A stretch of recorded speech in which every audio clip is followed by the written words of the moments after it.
And now let us read the story in Mark's Gospel to which Helen referred. Mark chapter 12, beginning in verse 38.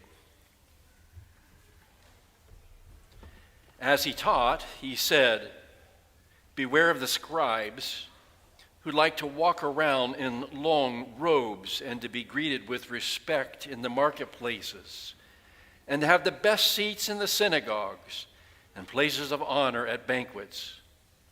They devour widows' houses, and for the sake of appearance say long prayers. They will receive the greater condemnation." He sat down opposite the treasury and watched the crowd putting money into the treasury. Many rich people put in large sums. A poor widow came and put in 2 small copper coins, which are worth a penny. Then he called his disciples and said to them, "Truly I tell you, this poor widow has put in more than all those who are contributing to the treasury. For all of them have contributed out of their abundance. But she, out of her poverty, has put in everything she had, all she had to live on." The word of the Lord. Thanks be to God. There is a period of time in my family when we were growing up. I had 2 older brothers and a younger sister, but there was a period of time when the 3 boys all had their driver's license at the same time, and we were all living at home. Our little sister Julie's 5 years younger than me, so she never kind of factored in that driving equation. But in this period of time, we always only had one family car. I always remember it being the family station wagon. So in one particular summer, when my 2 older brothers had either come back from college or were getting ready and coming back, we were all there. We all had our driver's license, and we all expected that we'd be able to have access to the car whenever we wanted it. It was a time of particular antagonism and stress between siblings, trying to figure out how to get along, realizing that each of us thought our need for the car was greater than anybody else's. Well, there was a circle of the Presbyterian women over at Grace Covenant where my dad was serving as pastor that must have sort of seen what was going on and took some pity on us. There was an older woman in that circle. I'm pretty sure she was a widow, but she had an old car. I mean, a really old car. I thought it was a Ford, but it may have been a different model. It was about at least 20 years old at the time, and she couldn't drive it anymore. And so that circle collected enough money up to take the car from the widow, buy the car from the widow, and then give it to my dad. Let's give the pastor and his family this car that they can use. It was a little 2-door car, had a manual transmission, stick shift.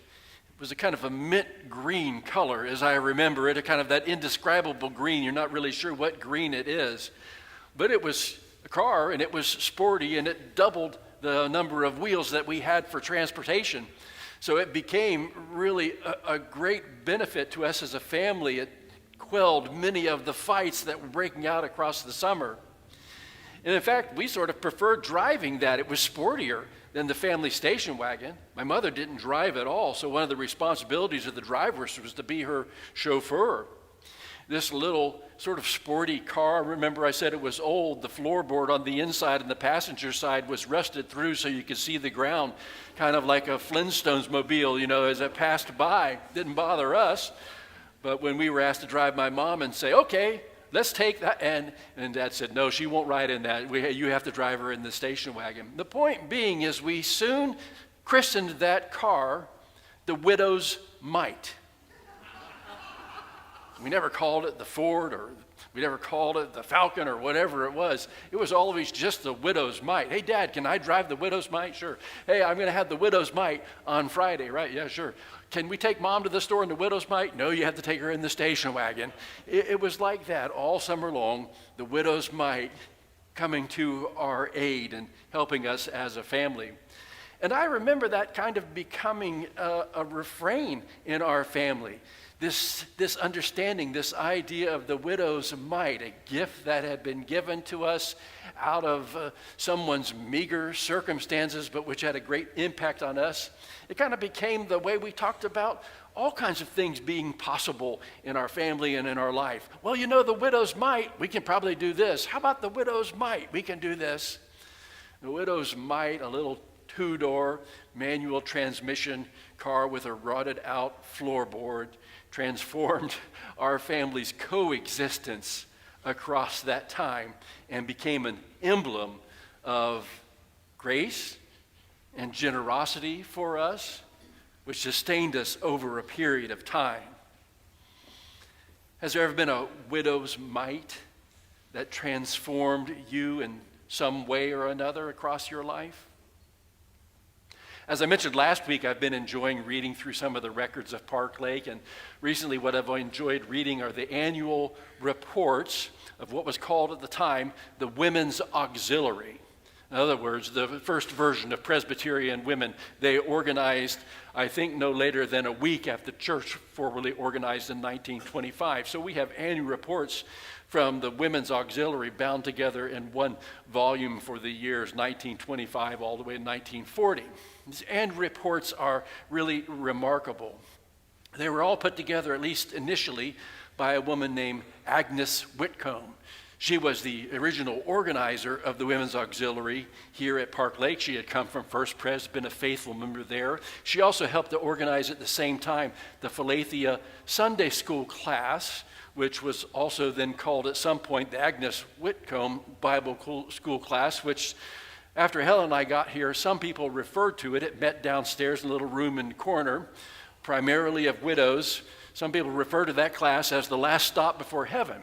But it was a faithful class, an important class. And you read through the minutes of Agnes Whitcomb's telling annually what the Women's Auxiliary did here at the church is just remarkable. All the things that they collected money for and contributed to, missionaries, sending students to conferences, sending a person of color to what was known as the colored school at the Hungerford School here at the time, sending a young African American over to a conference at the Hungerford School. All these kind of things, putting together bandages for the Red Cross. And every year they made note of the balance in the Women's Auxiliary treasury. $45 left this year, $25 left, $15 left this year after they had dispersed all the money each and every year. I've remembered debates in the life of the church about whether or not the Presbyterian women should be, I'm looking right at Annie Braxton because she's been the treasurer for them for many years, whether they should have their own independent treasury, and it shouldn't all be under the church's auspices. And I can't remember which side I've come down on that, but I sure hope I haven't been on the side of the scribes who like to devour widows' houses and take over the Women's Auxiliary treasury, because they've done remarkable work with that over the year. And you can read in their minutes references to our mite boxes or references to our envelopes for sacrificial giving. And you can see this kind of graciousness and generosity, not in big numbers, but in powerful numbers at work in the life of the church.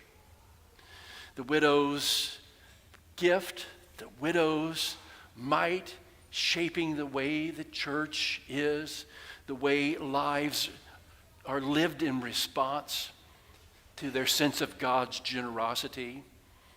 Have you ever known groups like that have transformed the way you understand the nature of life and faith and what God is calling you to?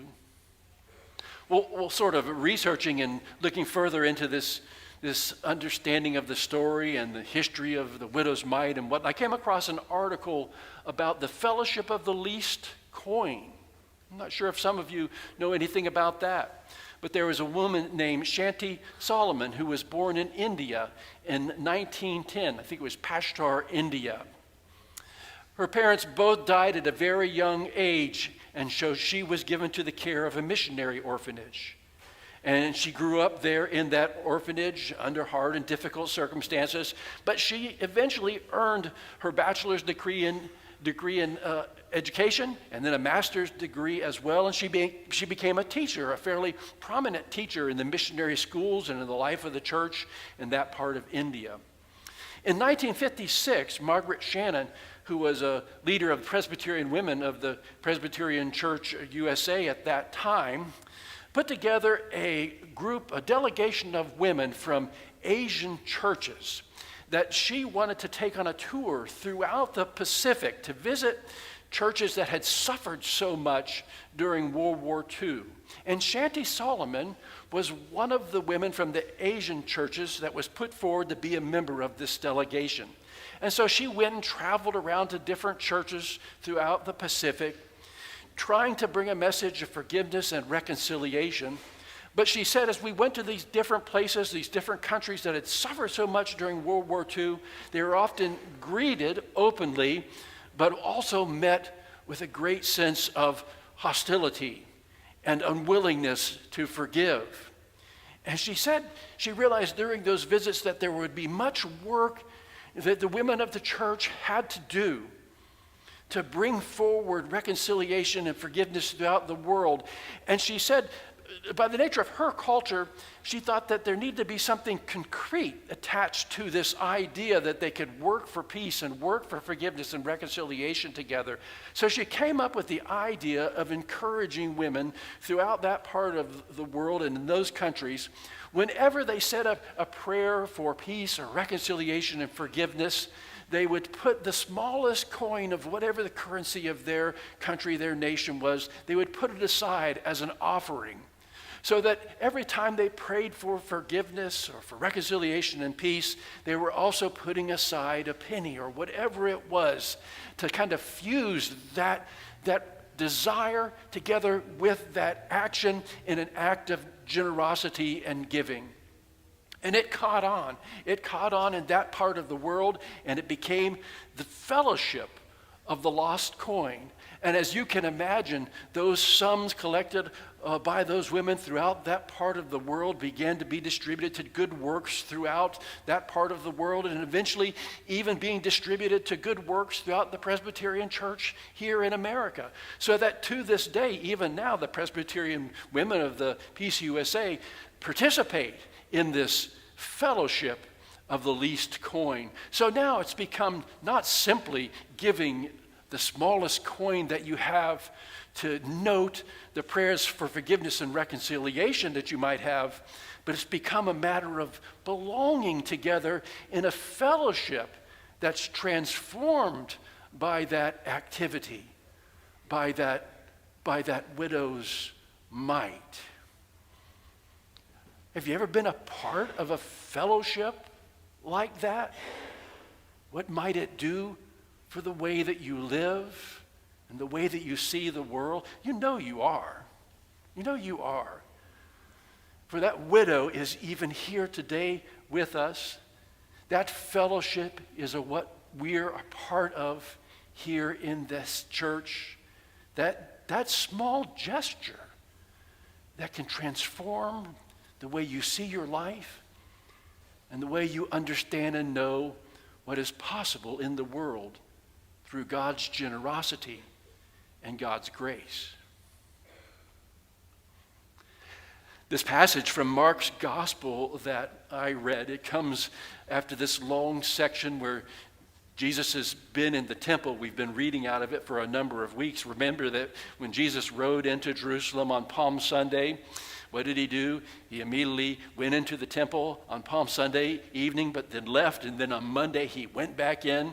He turned the tables over there and he chased them out of the temple, the money changers, and he said, "You've turned my house into a den of robbers when it's supposed to be a place of prayer for all people." And how did the leaders respond? They immediately began to make plans on how they were going to kill him.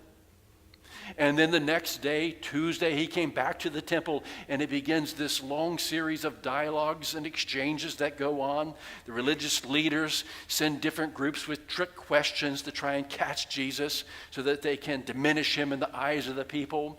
They send in the political religious leaders to ask things like, do you think we should pay the tax to Caesar or not? And he shows me, and he says to them, well, show me what kind of money you're carrying around in your pockets, and let's talk about that a little bit. Or they send in tricky theological questions like, well, what's going to happen in heaven when somebody who had all these wives get there? Who's he going to be married to? And he says things to them like, you don't really even understand the nature of the living God you're talking about. Throughout all these questions and this debate that's going on, Jesus continually avoids their traps while at the same time revealing their animosity and opening people up to a deeper understanding of God's truth.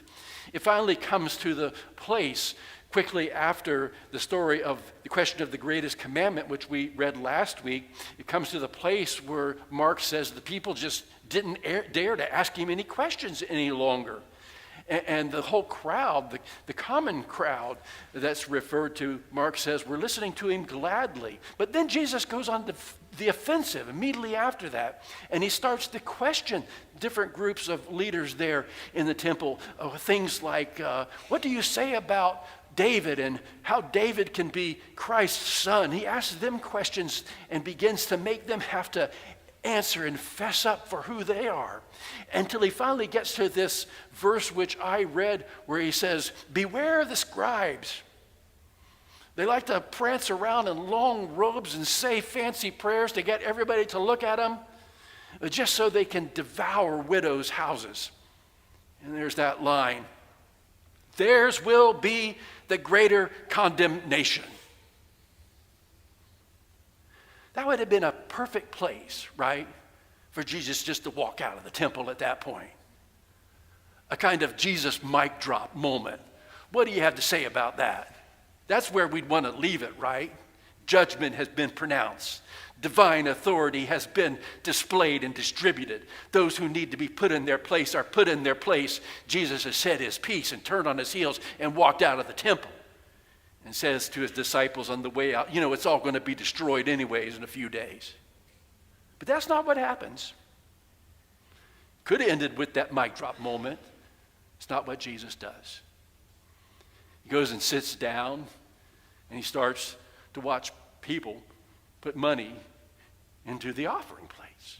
Not the offering plates, but these kind of trumpet-shaped receptacles, 13 of them, which were there in the temple courtyard, which people could come and put in their offerings that they were supposed to give to, and their free will offerings. And he sits there and he watches them. Mark says he watches all the wealthy people come in and put amazing amounts of money in. And then he comes and he watches a widow walk across and put in 2 of the smallest coins that you can imagine. Probably didn't make any noise at all when they were being dropped into that bucket. Widow's mite. No one really knows how to make an exact translation for a currency equivalency for us today. How much is a widow's mite? It's really hard to say.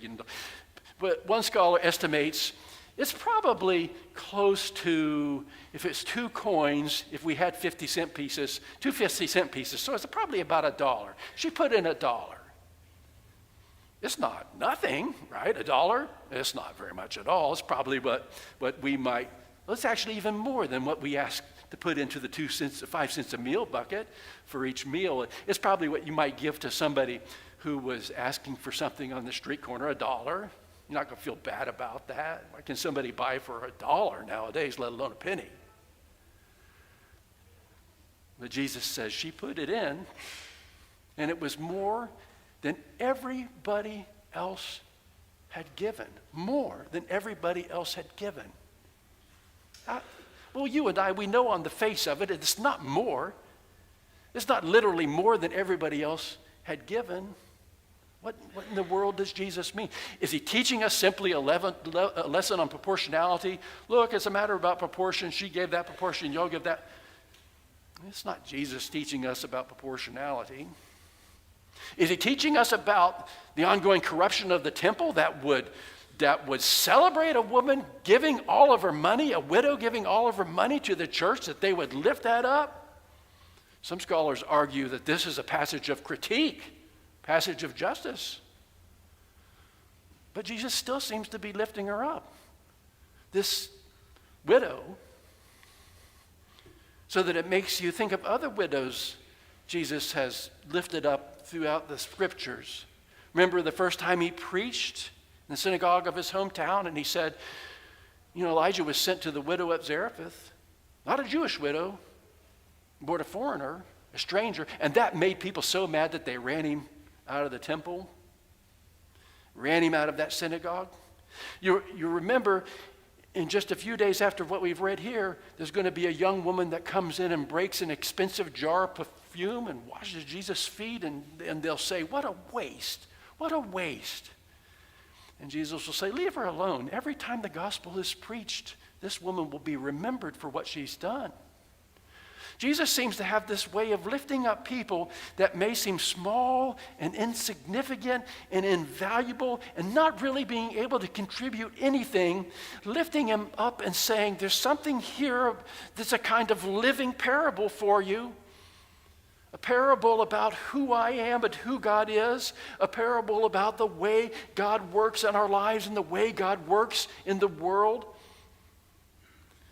Jesus seems to be lifting her up and saying, can you begin to understand and trust and know that your lives are directed toward God's economy, where the person who loves God and loves God by loving neighbors has more to give than anybody else and can get more done than you'll ever begin to imagine, even though it's just 2 little coins. Can you begin to live in that kind of economy, that kind of kingdom, that kind of way of seeing life, where you know that this widow's gesture can somehow turn us back toward God? Don Salyers taught worship at Emory University for many, many years, and he wrote of a memory of when he and his wife were serving an inner city church in New Haven, Connecticut in his early career. He was serving that church as the church musician, as it was a small, struggling congregation in what he calls a changing neighborhood. They lived by the church, but they also lived by a couple who was a part of the church in some apartments. Ron was one part of this couple. He was in his late 20s, and he worked as an orderly at the municipal hospital. And Grace, his wife, was in her mid-30s. She was already prematurely gray, and she was confined to a wheelchair because she had multiple sclerosis.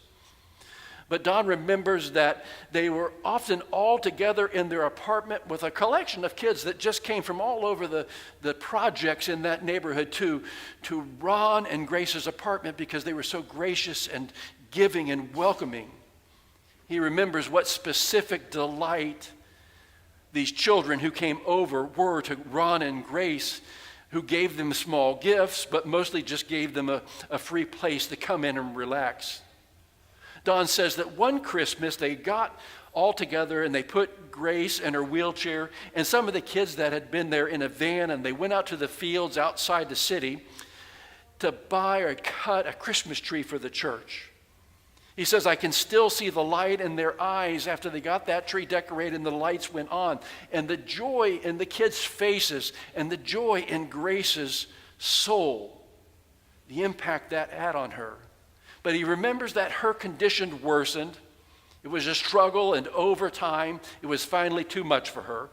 And he said that when they gathered at St. Martin of the Poor's Parish for her funeral, someone read from her poetry, which he had never heard and had not even known she had written.